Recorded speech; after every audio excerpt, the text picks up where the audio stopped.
Good morning student. आज का जो हमारा टॉपिक है वो है 11th क्लास का इम्पल्स और चेंज इन मोमेंटम। ठीक है, आज हम इम्पल्स और चेंज इन मोमेंटम, चाहे इम्पल्स बोल लो चाहे चेंज इन मोमेंटम बोल लो, बात एक ही है। चेंज इन मोमेंटम को ही हम इम्पल्स बोलते हैं। आज हम इसके बारे में पढ़ेंगे। चलिए अगले स्लाइड में देखते हैं। तो चेंज इन मोमेंटम, जिसको हमने नाम दिया इम्पल्स का। ठीक है, तो इम्पल्स क्या होता है मैं आपको बताऊंगा। इम्पल्स क्या चीज है? इम्पल्स होता है फोर्स इनटू टाइम। ठीक है, जो कि इक्वल होता है चेंज इन मोमेंटम की।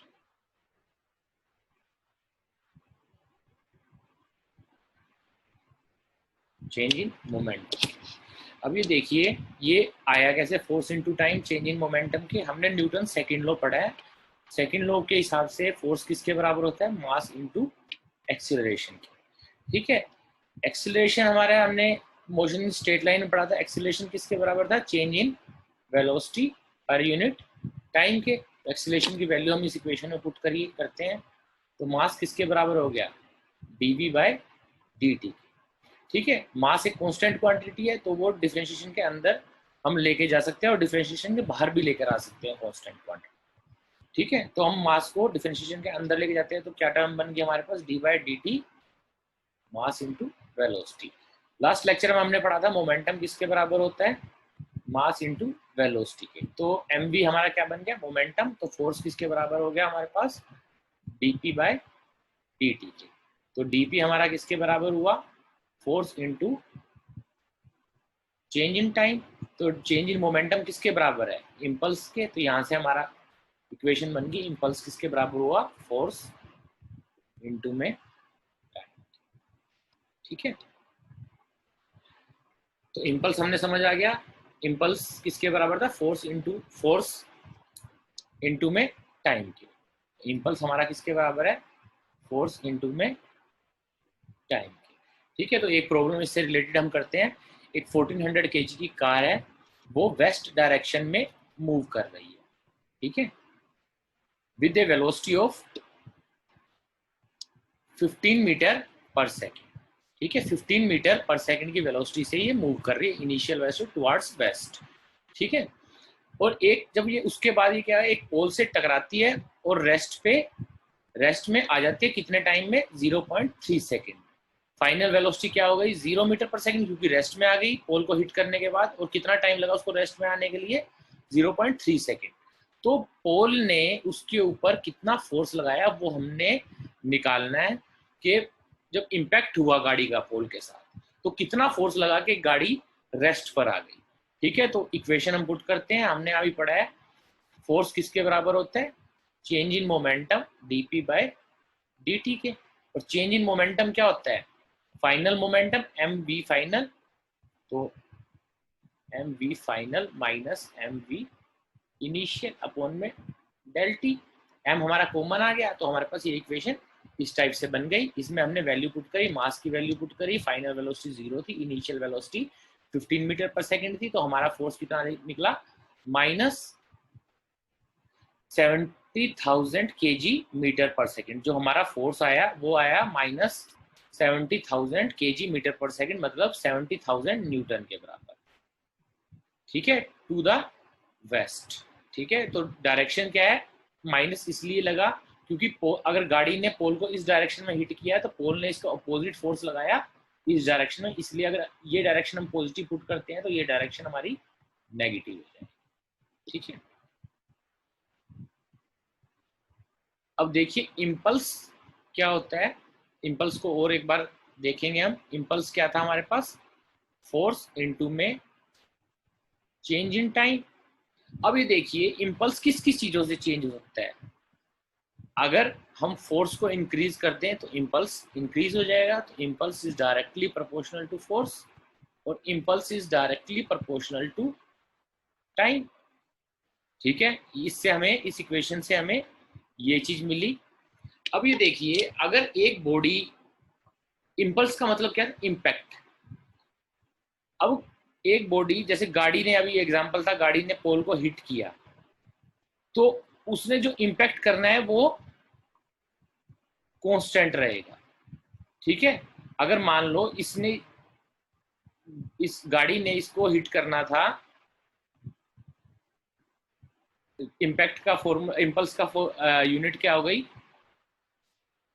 फोर्स की न्यूटन पर सेकेंड। ठीक है, अगर मान लो गाड़ी ने इसको 20 न्यूटन पर सेकेंड से हिट किया, ठीक है, तो ये तो इसने इम्पैक्ट डाला ही, अब ये इम्पैक्ट को कम ज्यादा कैसे कर सकते हैं हम, मतलब फोर्स को कम ज्यादा कैसे कर सकते हैं हम, टाइम को इंक्रीज या डिक्रीज करके। अब देखो, अगर हम टाइम को इंक्रीज कर देंगे, मान लो इम्पैक्ट हमारे पास 20 है, ठीक है, गाड़ी ने, और ये कोलिजन का टाइम था हमारे पास 3 सेकेंड, आप इसको इम्पल्स को हम मान के चलते हैं, चलो 30 है, ठीक है, तो गाड़ी ने इस पे फोर्स, और कितने देर में रेस्ट में आई गाड़ी, 0.3 सेकेंड के अंदर। ठीक है, तो फोर्स कितना हुआ, 0.3, तो क्या होगा, फोर्स 300 न्यूटन का मान लो फोर्स लगा। ठीक है, क्लियर, 300 न्यूटन का अगर फोर्स लगा, इस फोर्स को हम कम कैसे कर सकते हैं, अगर हम टाइम पीरियड बढ़ा दें तो। ठीक है, अब इम्पल्स 30 न्यूटन पर सेकंड का ही लगना था, मगर मैंने फोर्स की वैल्यू क्या की, टाइम को इंक्रीज कर दिया, डबल कर दिया मैंने टाइम, तो टाइम हो गया 0.6 सेकेंड, तो फोर्स कितना हो जाएगा, 150 हो जाएगा। हम फॉर्मूले से हमें क्या पता लगा, अगर हम टाइम को इंक्रीज कर रहे हैं तो हमारा क्या हो रहा है, फोर्स कम हो रहा है। ठीक है, क्लियर, अगर फोर्स टाइम ग्राफ देखें हम, फोर्स और टाइम ग्राफ देखें, तो जो एरिया अंडर द कर्व होता है वो हमें क्या देता है, impulse. Area under the curve हमें क्या देगा, इम्पल्स देगा। अगर हम टाइम बढ़ा देते हैं, एरिया तो उतना ही रहेगा, टाइम हमने डबल कर दिया, तो फोर्स की वैल्यू जो यहाँ थी, मान लो पहले फोर्स यहाँ था, हमने टाइम बढ़ा दिया, एरिया उतना ही रहा, टाइम इंक्रीज करने से क्या हुआ, फोर्स नीचे आ गया। यही हमें बेसिक चीज समझनी है कि टाइम को इंक्रीज कर लेंगे तो फोर्स कम हो जाएगा। ये हमें कहां से पता लगा, इम्पल्स से। ठीक है, इसीलिए क्रिकेट प्लेयर जब कैच करता है तो कैच करते टाइम आपने देखा होगा, कैच करते टाइम आपने देखा होगा कि वो अपने हाथ को पीछे की तरफ कर लेता है। पीछे की तरफ करने से क्या होगा, उसने टाइम पीरियड इंक्रीज किया, टाइम पीरियड इंक्रीज किया तो क्या हो गया, फोर्स कम हो गया। ठीक है, टाइम पीरियड इंक्रीज करने से क्या हो गया, फोर्स कम हो गया, तो उसके पास इंजरी कम होगी। इससे इम्पल्स से हमने क्या देखा कि जब हम टाइम पीरियड इंक्रीज कर देते हैं तो फोर्स डिक्रीज हो जाएगा। इसीलिए क्रिकेट प्लेयर अपने हाथ पीछे की तरफ करता है कैच करते टाइम, ताकि वो टाइम पीरियड को इंक्रीज कर सके। टाइम पीरियड इंक्रीज हो जाएगा तो बॉल ने जो फोर्स लगाना था हमारे हाथ के ऊपर वो कम होगा, कम हो जाएगा। और दूसरी बात क्या है, जब फोर्स कम होगा तो उसका रिएक्शन फोर्स भी कम आएगा। जो हमारा हाथ जो बॉल के ऊपर रिएक्शन फोर्स देगा वो रिएक्शन फोर्स भी कम आएगा, जिसकी वजह से कैच ड्रॉप होने की संभावना कम हो जाएगी। ठीक है, जैसे कि स्काई डाइवर है, जो स्काई डाइवर अगर एक मान लो लिसा है जो वो 3810 मीटर से उसका 3810 मीटर्स पे उसका जो पैराशूट है जो वो फेल हो गया ओपन होने में, तो उसने अगर वो पॉन्ड में गिरेगी तो क्या होगा, उसको चोट नहीं लगेगी। और अगर वो सॉलिड ग्राउंड पे गिरेगी तो क्या होगा, उसको बहुत ज्यादा चोटें लगेंगी और साथ में उसकी डेथ भी हो सकती है। क्यों, क्योंकि जब वो सॉलिड ग्राउंड पे जब लगेगी तो उसका जो कोलिजन टाइम है, ठीक है, जो इम्पैक्ट का जो टाइम है वो होता है 0.0001 सेकेंड। ठीक है, इतनी हाइट से ड्रॉप होने पर ये टाइम पीरियड बहुत कम है। अगर पॉन्ड में गिरेगी तो बच कैसे जाएगी, क्यों, क्योंकि जब वो पानी में गिरेगी तो उससे क्या है कि उसको नीचे सरफेस तक पहुंचने में टाइम लगेगा बायोंसी फोर्स के कारण। ठीक है, अपोजिट डायरेक्शन में एक फोर्स लगेगा और टाइम वो धीरे धीरे नीचे जाएगी सरफेस की तरफ। ठीक है, तो उसमें उस केस में क्या हुआ, उसका टाइम पीरियड इंक्रीज हो गया। जब वो सरफेस से टकराएगी तो वो उसको चोटें नहीं लगेंगी। क्यों, क्योंकि टाइम पीरियड इंक्रीज हो गया। जब वो टकराएगी, टकराने का टाइम, कोलिजन टाइम इंक्रीज हो गया। कोलिजन टाइम इंक्रीज से क्या होगा, फोर्स कम हो गया, तो जब फोर्स कम होगा तो रिएक्शन फोर्स भी कम होगा, जिसकी वजह से उसको इंजरी नहीं होगी। ठीक है, अब है conservation of momentum. Conservation of momentum क्या कहता है, किसी भी सिस्टम का जो टोटल इनिशियल मोमेंटम होता है वो टोटल फाइनल मोमेंटम के बराबर होता है। ठीक है, तो हमेशा मोमेंटम क्या होगा, कंजर्व होगा, total initial momentum is equal to total final momentum होगा, जैसे कि फॉर्मूले में लिखा हुआ है। मान लो दो सिस्टम है, इसकी इनिशियल वेलोसिटी v1 है और ये बॉडी इसकी इनिशियल वेलोसिटी है v2i। ठीक है, इसका मास m1 है, इसका मास m2 है। ये दोनों इस वेलोसिटी से मूव कर रहे हैं, v1i और v2i से मूव कर रहे हैं। तो इसका मोमेंटम क्या होगा, m1 v1i, इसका मोमेंटम क्या हो गया, m2 v2i। ठीक है, दोनों कंबाइंड मोमेंटम क्या हो गया, दोनों को प्लस कर देंगे, ये क्या होगा, इस सिस्टम का टोटल इनिशियल मोमेंटम हो गया। ठीक है, अब मान लो इनके बीच में कोलिजन होता है, कोलिजन होने के बाद मान लो इसकी स्पीड एक दूसरे की जो वेलोसिटी है वो ट्रांसफर हो जाएगी, मतलब एक्सचेंज हो जाएगी वेलोसिटी। अब मान लो इसकी वेलोसिटी हो गई, फर्स्ट वाले की वेलोसिटी होगी v1f और सेकंड की वेलोसिटी होगी v2f। अब इनका मोमेंटम अगर निकालेंगे तो फर्स्ट का मोमेंटम क्या आएगा, m1 v1f और सेकंड का मोमेंटम क्या आएगा, m2 v2f। अब दोनों का जब सम करेंगे तो हम देखेंगे जो टोटल फाइनल मोमेंटम है वो टोटल इनिशियल मोमेंटम के बराबर ही रहेगा। इसका कुछ एग्जांपल करते हैं हम। जैसे कि ये दो बॉल हैं, बिफोर कोलिजन बॉल ए का जो मास है वो है 0.47 kg और बॉल बी का भी सेम मास है 0.47 kg। तो सेकंड बॉल क्या थी, इनिशियली रेस्ट पे थी और जो फर्स्ट बॉल थी वो 0.84 मीटर पर सेकंड की वेलोसिटी से इसकी तरफ आ रही है। ठीक है, फर्स्ट का मोमेंटम क्या होगा, फर्स्ट बॉल का, दोनों को मल्टीप्लाई करेंगे तो हमारे पास मोमेंटम क्या आ जाएगा, 0.40 kg मीटर पर सेकेंड। ठीक है, और सेकंड का मोमेंटम ये रेस्ट पे है तो इसलिए मोमेंटम इसका 0 होगा। दोनों का कंबाइंड मोमेंटम क्या हुआ, 0.40 kg मीटर पर सेकंड, ये हो गया अपना इनिशियल मोमेंटम। अब इनके बीच में कोलिजन हुआ, वेलोसिटी का ट्रांसफर हुआ, तो फर्स्ट जो बॉल है उसकी वेलोसिटी रिड्यूस हो गई, वो कितनी होगी, 0.04 मीटर पर सेकंड, और सेकंड बॉल की जो वेलोसिटी हो गई वो इंक्रीज हो, पहले रेस्ट पे थी, अब ये किस वेलोसिटी से मूव करने लगी, 0.80 मीटर पर सेकंड की वेलोसिटी से। इन फर्स्ट का फाइनल मोमेंटम क्या होगा, इन दोनों को मल्टीप्लिकेशन से हमें क्या मिला, 0.02 kg मीटर पर सेकंड, और सेकंड का मोमेंटम क्या, इन दोनों को मल्टीप्लाई करने में मिला हमें 0.38 kg मीटर पर सेकंड। दोनों को हम सम अप किया तो हमारे पास क्या आ गया, 0.40 kg मीटर पर सेकंड। इसमें देखिए इनिशियल मोमेंटम क्या था, 0.40 kg मीटर पर सेकंड, जबकि पहली बॉल रेस्ट पे थी।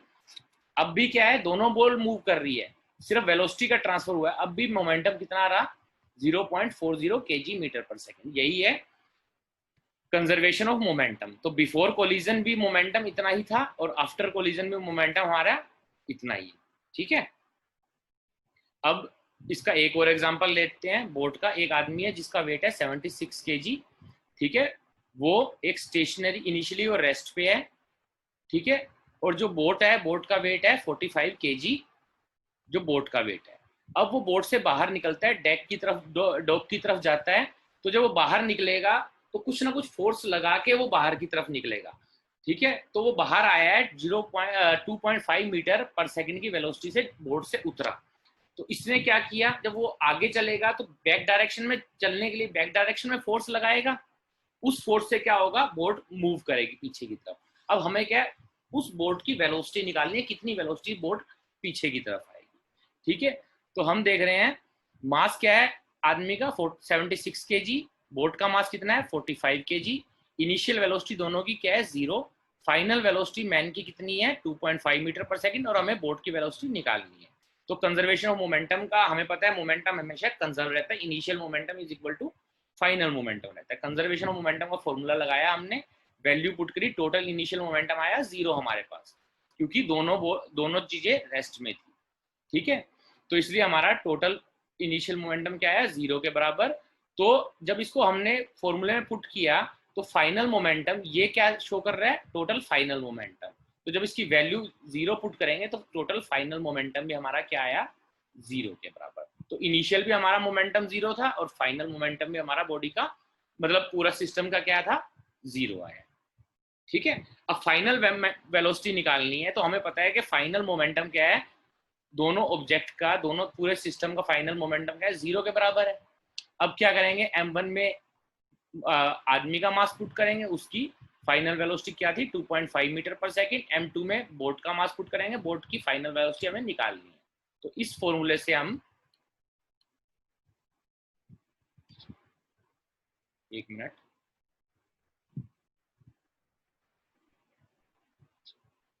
इस फॉर्मूले से हम क्या करेंगे, इस फॉर्मूले पुट करेंगे, सारी वैल्यू हमने पुट करी, इससे हमें v2 की वेलोसिटी मिल गई। सारी वैल्यू पुट करने के बाद, इन दोनों को मल्टीप्लाई करने के बाद क्या आया हमारे पास, 190 kg मीटर पर सेकंड। ठीक है, 45 ये वेलोसिटी हमने फाइंड करनी है। तो इस टर्म को हम दूसरी तरफ ले जाएंगे, तो क्या आ गया, -190 kg मीटर पर सेकंड अपॉन में 45। तो फाइनल वेलोसिटी बोट की क्या आ गई, -4.2 मीटर पर सेकंड। मतलब अगर आदमी इस डायरेक्शन में चला है तो उसने बोट को किस डायरेक्शन में धकेला, इस डायरेक्शन में। तो अगर वो इस डायरेक्शन में 2.5 मीटर पर सेकंड की स्पीड से निकला है, तो बोट कितनी वेलोसिटी से पीछे मूव करेगी, 4.2 मीटर पर सेकंड की स्पीड से अपोजिट डायरेक्शन में मूव करेगी। ठीक है, अब बात करते हैं कोलिजन की। ठीक है, तो परफेक्टली, सबसे पहले बात करते हैं परफेक्टली टाइप ऑफ कोलिजन है। तो टाइप ऑफ कोलिजन में फर्स्ट क्या है हमारा, perfectly inelastic collision. Perfectly inelastic collision में क्या होता है कि बॉडी एक दूसरे से चिपक जाती है। ठीक है, एक बॉडी ने दूसरी बॉडी को हिट किया और दोनों चिपक गई और किसी फाइनल वेलोसिटी से वो दोनों आपस में मूव करने लगी। तो ये हो गया हमारा परफेक्टली इनइलास्टिक कोलिजन। ठीक है, देखो जैसे इसमें लिखा हुआ है, when two objects collide and move together as one mass, दोनों चिपक गए तो वो एक कंबाइंड मास बन गया। ठीक है, आफ्टर द कोलिजन, जैसे कि ये एग्जांपल में बताया हुआ है, दो कार है, दोनों आपस में हिट करी। ठीक है, इसकी वेलोसिटी v1 आई है, इसकी वेलोसिटी v2 आई है, इसका मास m1 है, इसका मास m2 है। तो जब दोनों आपस में टकराई तो दोनों आपस में चिपक गई, मतलब एक कंबाइंड मास बन गया। तो टोटल कंबाइंड मास कितना हो गया, m1 प्लस m2। ठीक है, और किसी एक डायरेक्शन में ये दोनों मूव करने लगे, वो आपकी मर्जी है, चाहे इस डायरेक्शन में, मान लो जो भी वेलोसिटी ज्यादा होगी उस नेट रिजल्टेंट वेलोसिटी उस डायरेक्शन में जाएगी। ठीक है, तो जैसे कि ये एग्जांपल है, एक कार है जिसका वेट है 1825 kg। ठीक है, ट्रैफिक लाइट में वो रेस्ट में है। पीछे से एक छोटी कार आई जिसका वेट था 875 kg। दोनों कार, पीछे वाली कार ने आगे वाली कार को हिट किया और दोनों कार आपस में चिपक कर कितनी स्पीड से चलने लग गई, 2.2 मीटर पर सेकंड की डायरेक्शन, 2.2 मीटर पर सेकंड की स्पीड से दोनों कंबाइंड मास बनकर मूव करने लग गए। तो हमें क्या बताना है, what is the velocity of, जो छोटी कार थी उसकी इनिशियल वेलोसिटी हमने निकालनी है। तो वही कंजर्वेशन ऑफ मोमेंटम का हम फॉर्मूला पुट करेंगे, total initial momentum is equal to total final momentum of the system. ठीक है, मास पहली गाड़ी का कितना है, ये वाला है, सेकंड गाड़ी का मास ये है। इनिशियली फर्स्ट गाड़ी क्या थी, रेस्ट पे थी। सेकंड गाड़ी जब टकराई तो दोनों बॉडी की कंबाइंड जो वेलोसिटी है वो अपने को गिवन है 22 मीटर पर सेकंड। तो हमें फाइनल वेलोसिटी निकालनी है। ठीक है, इसमें इसमें क्या दिया हुआ है, जो गाड़ी टकराई थी, जिस गाड़ी ने इंपैक्ट किया था, उस गाड़ी की वेलोसिटी हमें गिवन है 22 मीटर पर सेकंड। मतलब जो छोटी गाड़ी है उसकी इनिशियल वेलोसिटी हमें गिवन है। तो मतलब वेलोसिटी अब हमें दोनों की गिवन है। फर्स्ट गाड़ी की इनिशियल वेलोसिटी क्या थी, 0, और सेकंड गाड़ी की इनिशियल वेलोसिटी क्या थी, 22 मीटर पर सेकंड। और जब दोनों का कोलिजन हुआ, दोनों मास कंबाइंड हो गए, तो वो किस वेलोसिटी से मूव करेंगे वो हमें निकालना है। तो ये फॉर्मूले में पुट करेंगे वैल्यू। फाइनल वेलोसिटी का फॉर्मूला क्या हो जाएगा, m1 v1i plus m2 v2i upon में m1 प्लस m2। ठीक है, दोनों की जब हमने वैल्यू पुट करी तो हमारे पास आ गया 759 मीटर पर सेकंड नॉर्थ की डायरेक्शन में। तो दोनों जब मास कंबाइंड हो गया, तो जब मास बढ़ेगा तो वेलोसिटी डिक्रीज हो जाएगी। इनिशियली जो छोटी गाड़ी ने था, छोटी गाड़ी ने बड़ी गाड़ी को कितनी वेलोसिटी से हिट किया था, 22 मीटर पर सेकंड की वेलोसिटी से। ठीक है, जब दोनों मास कंबाइंड हो गए तो वो एक नेट वेलोसिटी से आगे मूव करने लगे, और वो वेलोसिटी कितनी आई हमारे पास, 7.59 मीटर पर सेकंड। ठीक है, अब एग्जांपल आता है इनइलास्टिक कोलिजन का। इनइलास्टिक कोलिजन में क्या होता है, दो बॉडी आपस में चिपकती नहीं, वो कोलिजन के बाद अलग हो जाती है, मगर उनमें क्या होता है, काइनेटिक एनर्जी का लॉस हो जाता है, जो फाइनल काइनेटिक एनर्जी है दोनों की वो चेंज हो जाती है। ठीक है, तो loss of kinetic energy, momentum इसमें भी कंजर्व रहता है, कोलिजन कोई भी हो मोमेंटम कंजर्व रहेगा। बट इन इलास्टिक कोलिजन में क्या होता है, body perfectly in elastic collision में क्या था, दोनों बॉडी आपस में चिपक गई थी। इन इलास्टिक कोलिजन में क्या होगा, बॉडी चिपकेंगी तो नहीं, मगर उनकी जो काइनेटिक एनर्जी होगी वो कम हो जाएगी। जैसे इसमें बताया हुआ है, two object deform during the collision so that the total kinetic energy decreases but the object move separately after collision. आपने देखा होगा वो काइनेटिक एनर्जी जो लॉस हुई है, वो काइनेटिक एनर्जी कहाँ लॉस हुई है। ठीक है, हमने पढ़ा है एनर्जी ऑलवेज कंजर्व्ड। ठीक है, तो काइनेटिक एनर्जी लॉस हुई कहाँ, आपने देखा होगा वो जो लॉस हुई है काइनेटिक एनर्जी, वो गाड़ी को डिफॉर्म या ऑब्जेक्ट को डिफॉर्म करने में कुछ एनर्जी लग गई। अब मान लो दो बॉल हैं, दोनों आपस में टकराई, दोनों के टकराने के बाद दोनों बॉल थोड़ी सी डिफॉर्म हो गई, मतलब पिचक गई, तो उसको डिफॉर्म करने में भी कुछ एनर्जी लगी होगी। ठीक है, तो जो काइनेटिक एनर्जी थी इनिशियल, जो दोनों के मिला के काइनेटिक एनर्जी थी, जो टोटल एनर्जी बनी इनिशियल, वो जब टकराने के बाद आफ्टर कोलिजन उसमें से कुछ एनर्जी इसको डिफॉर्म करने में खर्च हो गई। तो इसलिए जो बाद के डिफॉर्म होने के बाद जब सेपरेट होंगी तो उनकी वेलोसिटी कम हो जाएगी। क्यों? क्योंकि कुछ एनर्जी तो वेस्ट हो गई डिफॉर्म करने में, जो बाकी बची एनर्जी, उस एनर्जी से दोनों मूव करने लगेंगे। इसलिए इन इलास्टिक कोलिजन में जो है वो काइनेटिक एनर्जी का लॉस होता है। ठीक है, उसके बाद इलास्टिक कोलिजन। इलास्टिक कोलिजन में क्या होता है, मोमेंटम तो कोलिजन में कंजर्व रहता ही रहता है, इलास्टिक में क्या होता है, काइनेटिक एनर्जी भी कंजर्व रहती है। ठीक है, जब दो बॉल हिट करी, जिस वेलोसिटी से टोटल, हम इसकी दोनों की काइनेटिक एनर्जी, दोनों बॉल की हम इनिशियल काइनेटिक एनर्जी का सम कर लेंगे, तो इससे हमें टोटल इनिशियल काइनेटिक एनर्जी मिल जाएगी। दोनों हिट करी, उसके बाद दोनों वापस मूव कर गई किसी और वेलोसिटी से, दोनों वेलोसिटी का एक्सचेंज भी हो सकता है दोनों सेम वेलोसिटी से भी मूव कर दे, बट जो दोनों का काइनेटिक एनर्जी का सम आएगा फाइनल, वो सेम आएगा जो इनिशियल काइनेटिक एनर्जी। ऐसे कोलिजन को हम बोलते हैं इलास्टिक कोलिजन। ठीक है, जैसे कि हम प्रॉब्लम करते हैं इलास्टिक कोलिजन के ऊपर। एक मार्बल बॉल है, मान लो उसका वेट है 0.015 kg। ठीक है, वो मूव कर रही है राइट डायरेक्शन में। अगर ये राइट में मूव, ये हेड ऑन कोलिजन है, हेड ऑन कोलिजन मतलब दोनों आमने सामने की टक्कर। ठीक है, अगर मैं ये डायरेक्शन को पॉजिटिव मानता हूं तो इस डायरेक्शन को मुझे नेगेटिव पुट करना पड़ेगा। ठीक है, तो मान लो इस बॉडी का मास था 0.015 kg और इसकी वेलोसिटी कितनी वेलोसिटी से मूव कर रही थी ये बॉल, 0.225 मीटर पर सेकेंड से। सेकेंड बॉल है जो, उसका मास कितना है 0.030 kg। ठीक है, और ये किस वेलोसिटी से मूव कर रही है, 0.180 मीटर पर सेकेंड की स्पीड से अपोजिट डायरेक्शन में मूव कर रही है, दोनों के बीच में हेड ऑन कोलिजन हुआ। ठीक है, आफ्टर कोलिजन जो स्मॉलर बॉल, जो छोटी बॉल थी, वो किस वेलोसिटी से मूव करने लगी, 0.315 मीटर पर सेकेंड की स्पीड से मूव करने लगी, अपोजिट डायरेक्शन में, लेफ्ट में चली गई। ठीक है, अब हमें फाइनल वेलोसिटी निकालनी है इस बॉल की। ठीक है, तो देखिए फॉर्मूला वही कंजर्वेशन ऑफ मोमेंटम का हमने फॉर्मूला पुट किया। ये देखो, अगर हमने इस वेलोसिटी को, फर्स्ट की वेलोसिटी को अगर हमने पॉजिटिव पुट किया था, तो इस, ये अपोजिट डायरेक्शन में मूव कर रही है बॉल, इसकी वेलोसिटी को हमने नेगेटिव पुट कर दिया। ठीक है, अब क्या हुआ, कोलिजन के बाद ये लेफ्ट साइड में ही मूव, कोलिजन के बाद क्या हुआ, ये बॉल लेफ्ट साइड में मूव करी, किस वेलोसिटी से, इंक्रीज्ड वेलोसिटी से लेफ्ट साइड में मूव कर गई। तो हमें इस बॉल की फाइनल वेलोसिटी निकालनी है, तो इसमें फॉर्मूला लगाएंगे, हमें V2F निकालना है। तो V2F को बाकी सभी चीज हम इस तरफ ले जाएंगे, तो हमारे पास फॉर्मूला बना ये वाला, वैल्यू पुट करो, m1 की वैल्यू हमारे पास ये थी, इनिशियल वेलोसिटी इसकी ये है। ठीक है, m2 का मास ये था, initial mass, initial velocity m2 की क्या थी ये, और माइनस साइन इसलिए लगाया क्योंकि अपोजिट डायरेक्शन में, माइनस में मास फर्स्ट बॉल का और सेकंड बॉल की वेलोसिटी, इसमें भी देखो नेगेटिव पुट किया हुआ है। नेगेटिव क्यों किया, क्योंकि कोलिजन के बाद बॉल इस डायरेक्शन में मूव करी लेफ्ट साइड में, और हम लेफ्ट साइड की डायरेक्शन को क्या पुट कर रहे हैं, नेगेटिव। इसलिए इसके आगे नेगेटिव साइन आ गया।